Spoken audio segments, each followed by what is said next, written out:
কালকে আবার বিজয় দিবস, একটা ফেসবুকে একটা স্ট্যাটাস দেবো, অনেকগুলো লাইক পাবো। লাল গেঞ্জি তো পড়েছি। এই যে বিজয় দিবস কাটানো শেষ, আমার কাজ শেষ। এই ভিডিওটা কি শুধু একটা স্ট্যাটাস আর লাইক করার জন্য? কে কি কথা বলছে? কাউকে তো দেখি না। আমি সেই মানুষ যার রক্তের বিনিময়ে আজ তুমি স্বাধীন। তুমি শহীদ? হ্যাঁ, আমি শহীদ।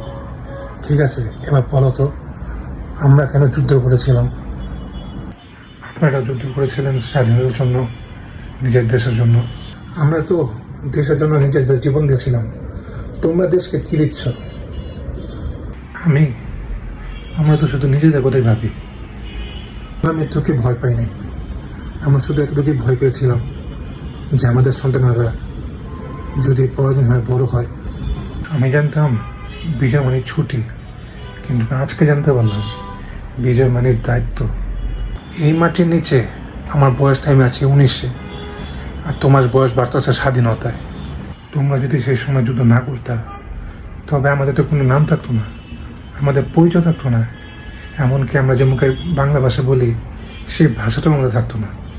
বিজয় মানে শুধু শত্রুকে হারানো নয়, বিজয় মানে হচ্ছে অন্যায়ের বিরুদ্ধে রুখে দাঁড়ানো। আমরা অস্ত্র হাতে যুদ্ধ করেছিলাম, আর তোমাদের অস্ত্র হচ্ছে সত্য কথা, সততা আর সাহস। আমরা আজও স্বাধীন, কিন্তু নিজ লোভের কাছে আমরা আজও পরাধীন। দেশপ্রেম শুধু স্লোগানও নয়, দেশপ্রেম হচ্ছে মানুষের কাজ। আজ আমি শপথ করছি যে ভুল দেখলে চুপ থাকবো না, অন্যায়কে স্বাভাবিক হতে দেব না, মিথ্যার বিরুদ্ধে কথা বলবো, নিজের দেশকে ভালোবাসবো নিজের কাজ দিয়ে। তবে আমাদের আত্মত্যাগ সার্থক হবে।